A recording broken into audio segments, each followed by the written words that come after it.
Hi, friend. Welcome to Jesus Energy. I'm Kate King. I'm so grateful, honored, and excited to be here with you. So, today I want to talk about energy healing, specifically energy healing rooted in Jesus, rooted in the mission of Jesus. So, backing it up a little bit, Jesus Energy, this space is dedicated to being spiritually expansive and curious while also rooted into the love of Jesus and to bringing heaven to earth, to embodying the healing, transformative, and loving frequency of Christ in such a way that we participate in the renewal of this earth. No big deal. So here we are, energy healing. It's something that if you've followed along in this work, you know that this is something that I love, and it's something that I grew up Christian.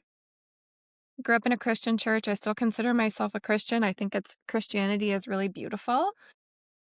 And sure, there are things that aren't necessarily in line with the mission of Jesus, but I find it to be, um, worth the adventure of of continually doing the work as a follower of Jesus to peel back the layers that we've added onto Christianity and to purify it, to purify the mission of Jesus as much as possible and to get to the heart and the root of the work of Jesus. And so that's the heart, that's the mission of the work that I love to do and what I love to dedicate my time and heart and passion to. And I have a hunch that it might be a part of yours as well, if you're pulled here. And if you followed along in my work, specifically going back to my first interview, her name is Britt. She's an incredible energy healer here in Minnesota. She is just an overall incredible healer. And I started receiving massage, hands-on physical healing from her years ago, over a decade ago. And I had such profound shifts and even just fresh visions from my life. And it felt like there would be clearings from things that were blocking me and even just emotional release, crying, tears in my sessions with her. And this was something that was common in the people that she saw. And little by little, I would learn a little bit about the work that she did and the intentions that she was setting. And she does offer energy healing. So now, in the way that I talked we talked about this, we covered this in the original interview that I did with her. We talked about angels and energy healing, but I just want to touch on it here a little bit because this is, I truly think that there is a shadow of fear. No, that was something that I'm like, oh, I'm not sure. I had personal fears with is this okay? Is there potential to be demonic? What's going on? But because my first experience with it was firsthand experience and I knew her, I trusted her, I knew the goodness that she produced. And she, in the interview that we talk about, she also would talk about not just going to any energy healer or Reiki practitioner, to use the discernment. And if something feels off, it probably is. And also, there is such a wide, casted shadow, I guess you could say, of fear around energy healing from within the Christian community that I think we are blocking ourselves off to so much of the original mission of Jesus. If you look at the work that Jesus did, he was a healer. And if you look at scripture, John 14:12, he says, "Very truly I tell you, whoever believes in me will do the works I have been doing, and they will do even greater things than these, because I am going to the Father." I experience that scripture as an invitation to joining Jesus in hands-on healing and energetic healing and frequency healing placed through intention. And so I want to use today's episode as I'm looking into the camera thinking, I'm is this going to be audio? Is this video? I'm kind of looking off into the distance. So if I end up using this as video, I apologize for my random looking out through the windows at the grass, trying to hold on to the energy that the trees and the green grass are giving me. Kind of kidding, kind of not. But so where was I? One more thing about Britt, in talking with her, she found that she studied energy healing from well-trained energy practitioners and found after she was studying, she realized she had been doing it a lot longer than she even realized. And I've talked to other people that have said that too, and I've experienced that myself, that once you learn about energy healing and study it, you're like, yeah, I do that. And so I think that you might find that as well as we talk about that. And perhaps you've already found that as you learn about energy healing, you're like, oh, I've been doing that. That is what I love about it. So first I want to start how I experience this as in alignment with the original mission of Jesus. Simone Weil, I just looked it up. I thought it was wheel or whale, but she's French, and so it's actually Weil, I think. Simone Weil, a philosopher, mystic, political activist known for a radical commitment to social justice, labor rights, spiritual contemplative thought, a brilliant scholar. So I love this quote of hers. She says, "Attention taken to its highest degree is the same thing as prayer." Attention taken to its highest degree is the same thing as prayer. So prayer is really any time we set our heart on Jesus, set our heart on connecting with God. When we sit in our silence, like, where do you go in your prayer? Where do you go internally in your prayer? Can you sense that feeling of when you shut off the world and it's almost as if, for me, I feel like I set the intention to connect with God. And as I do, it's like I tuck into a little internal world inside my heart and can be the observer and can sit in silence for a moment, in peace, in silence, in that connectedness. Saint Teresa of Avila talks about our interior castle. All of the great mystics talk about this, like this place we can go in our internal world. There's the scripture, about the in closet, going in, shutting the door. I'm forgetting it right now, but I think we can all sense that, right? When we sit in silence, in quiet, in prayer, and prayer, of course, it can even happen at any time. Anytime we set our attention, taken to its highest degree, is the same thing as anytime we set our intention on God and seeing through the eyes of love, we are engaging in prayer and communication and connectedness with God, Source, our Father, Mother, God, love, and Jesus. That love that exists internally within us and also mysteriously outside of us at the same time. I love this idea that attention can become prayer, where we place our attention. Okay, so pause that thought, hold that thought for a second. One of my teachers of energy healing says that energy work is really just intention to guide light from source into our cells. I'll say that again. So energy work, energy healing is really most simply the intention to guide light from source into our cells. So for me, that feels so interconnected. Prayer, where we place our attention and our intention, and energy healing.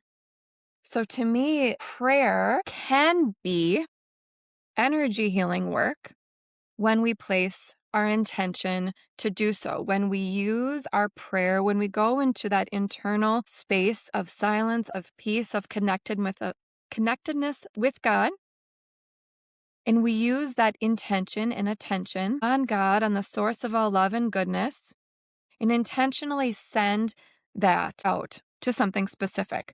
So there's a lot here, but I just want to place the groundwork a little bit. Again, I write about this a lot in my book, and we'll go into this in further depth. But I've been just so excited to talk about this with you, and I'm curious if you're curious about this and would love to dive into this more. So if we think about our internal world, that quiet place inside of us, we have this ability to place our intention up to source, the source of all light and love that exists outside of us.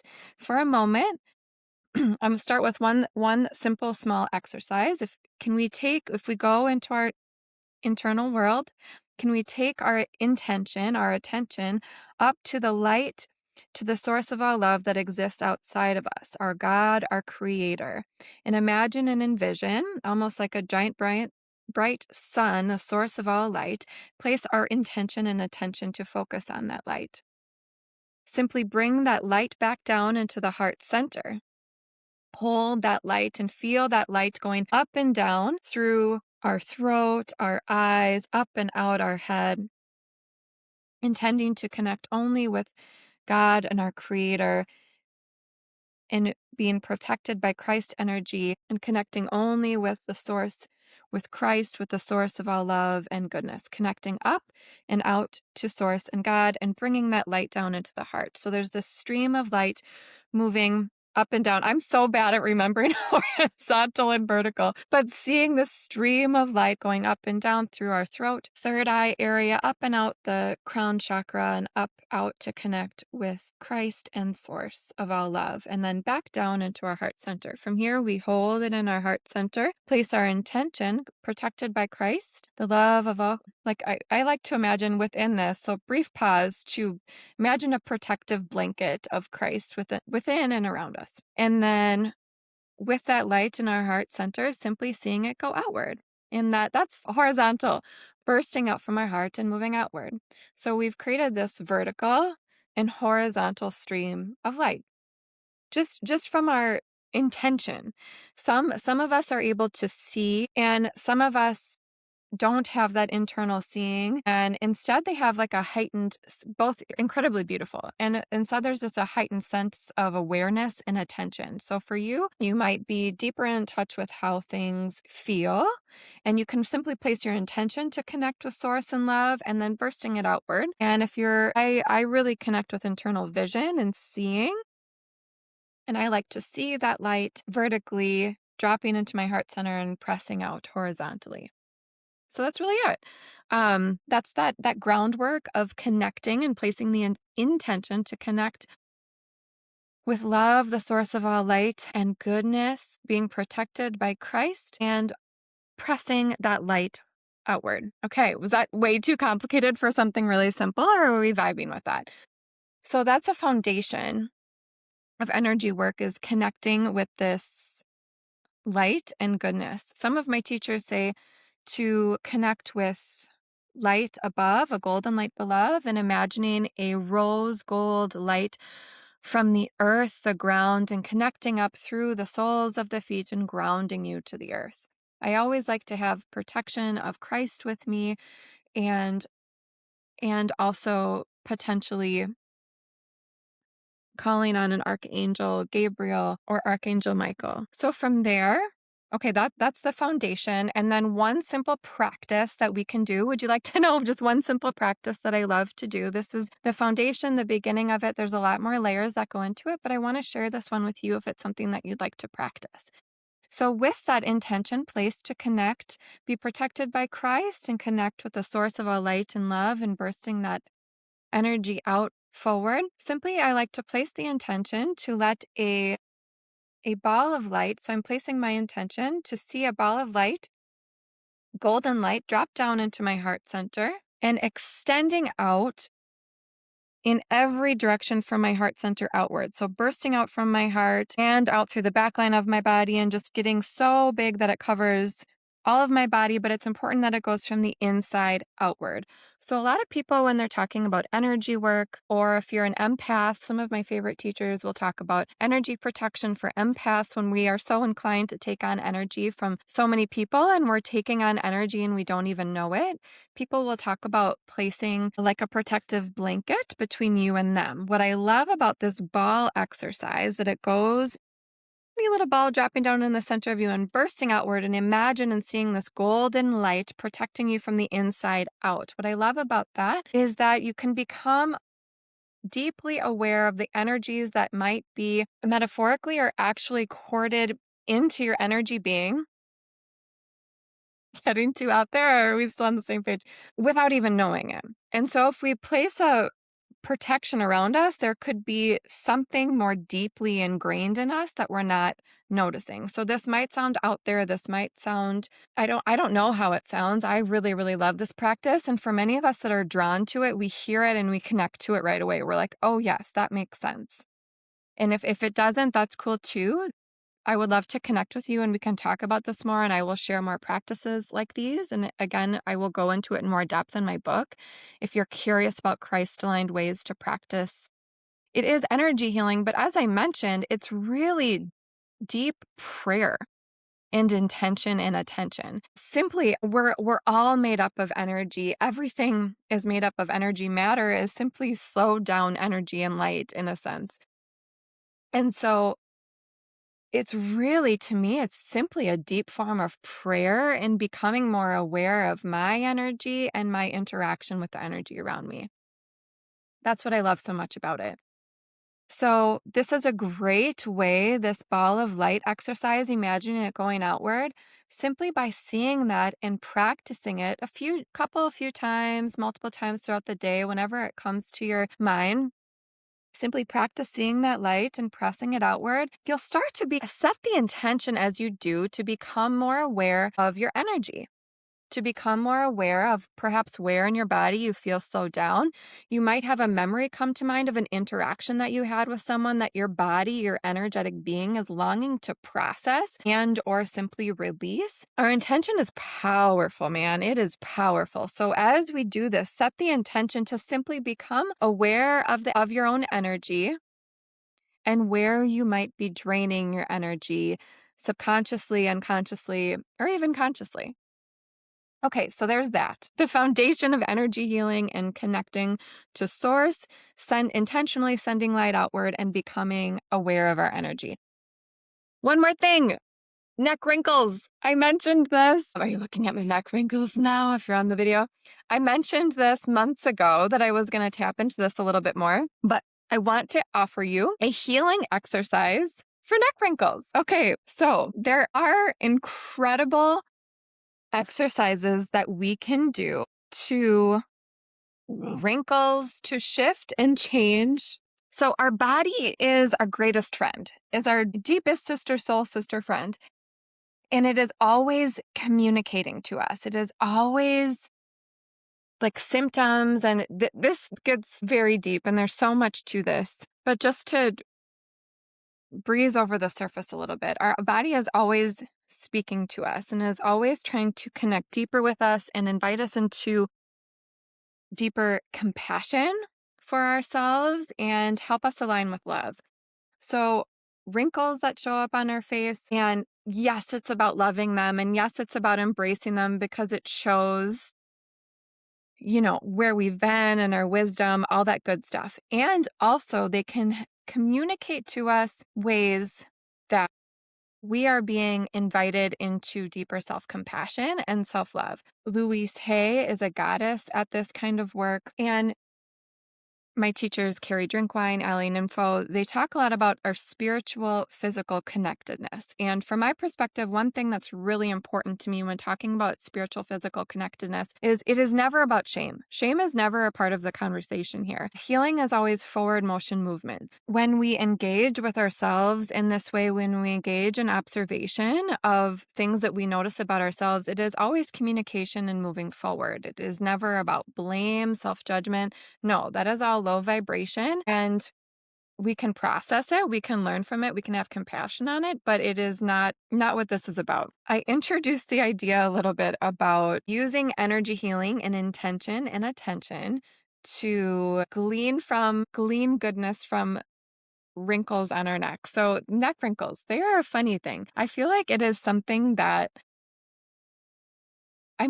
it is like when it comes to like physical appearance, I remember a friend of mine saying, oh, or a family member saw someone on TV that we hadn't seen in a while. And they're like, oh, I would never be able to know his age if it weren't for his neck. Like saying his face was really smooth, but the neck really aged him. I don't know why I remember that, but there was a part of me that became self-conscious in that moment of like, my neck, like the wrinkles. But I've heard from people that like estheticians, people that are experts in, cleaning and caring for the skin and helping us feel our best. Like they often will say like, how do we like snatch the jawline, tighten the neck? Like this is a really big yearning for people. There's so much here. The biggest thing is I don't want it to be about shame, but this is about fun. And I love looking into the spiritual, physical connectedness of neck wrinkles, tightness, pain. It's been one of my biggest areas of tightness in my neck. And I have had a hard time holding adjustments in that area.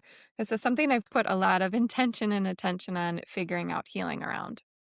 So I want to share you with just a smidgen of what I learned in that area when it comes to the spiritual root. Everything is 100% spiritual and 100% physical. So I don't ever like to over spiritualize anything. And also, I never want to ignore the beautiful, stunning spiritual components that we can glean, even from something like a neck wrinkle or tightness and pain in the neck.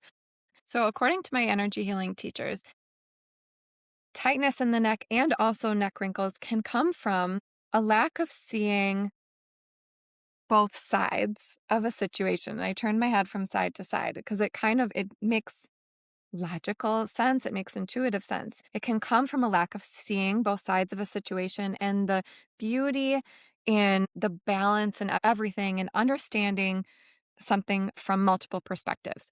Makes a lot of sense, right? How over time, I'll speak for myself, like I become very set in my own ways. Like this is the right way to do things, or how common that is as we grow in our time on earth to be more deeply rooted into one way of seeing things. And so neck wrinkles, neck tightness, rotating our head from side to side, gentle little stretches here and there, something I've been practicing. And while also I simply say to myself, I am open to seeing multiple sides to this situation. I am open to multiple perspectives on something that I feel really passionate about. That's one little exercise. So, specifically, I want to get here a little more specific for you. So, a little practice, and you tell me how this goes for you. So, one practice you can join in me with that I've been doing to help work through not only tension in my neck and building up strength and resiliency, but also loving on neck wrinkles and being open to them being filled with love and goodness. So, physical part of it is a gentle stretch here and there. If I can get to a sauna, amazing. If not, just like if I go to yoga, just being really attentive to how my neck's feeling and gentle movement. If I do too much, I will like throw my neck out. But a little bit here and there is really lovely. And in the morning to start the day, I love using a little castor oil roll. A friend introduced me to this one. There's a frankincense one, a lavender one. And with that castor oil roller, just sharing love with my neck and around the jawline and just kind of rubbing it over the area and setting two intentions as we do. One, I am open to seeing all sides of a perspective. Show me where I am being stuck in one way of seeing things. And I'm simply open to seeing all sides and all perspectives. I'm open to seeing where there's balance in life. Two, the neck is obviously also connected with the throat chakra. And with the throat chakra, there can be blockages if we don't feel safe to use our voice. The second intention I like to place while just taking 30 seconds to 90 seconds, a minute to 2 minutes, is to simply say, I am safe to use my voice in the world. It is safe for me to express myself. Maybe one resonates with you more than another. So as we love on our neck with gentle stretches and castor oil, some movement side to side, if that resonates in your being, I am open to seeing all sides and all perspectives of situations. I am safe to use my voice in the world. And as you do so, as you say, I'm safe to use my voice in the world, there might be some resistance there. That's good. That means we're shifting things. See if you can connect with a moment or a time in your life where you have been received, your language has been received or celebrated. A sentence that you said, something that you shared with the world resonated with simply one person. Something that you shared, something that you said landed with somebody else, and you could feel that. You could feel that resonance of connectedness. That's it. That's all. And great timing because my family is coming home right now. I just wanted to share that with you, a little bit of an introduction to energy healing, for me, how it connects with the original mission of Jesus and a way to align with spiritual, physical connectedness and healing, and to love on those neck wrinkles. I hope that this brought some goodness and joy to your life. Thank you for letting me play around with this. If you want to, I'd love to dive into this more, and I'll refine my skills of teaching energy healing that I love so dearly and deeply.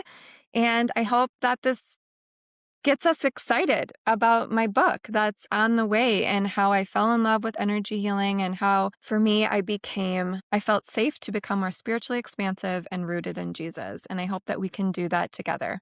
I hope that you have a beautiful week ahead and that this brings life to your day. So much goodness to you.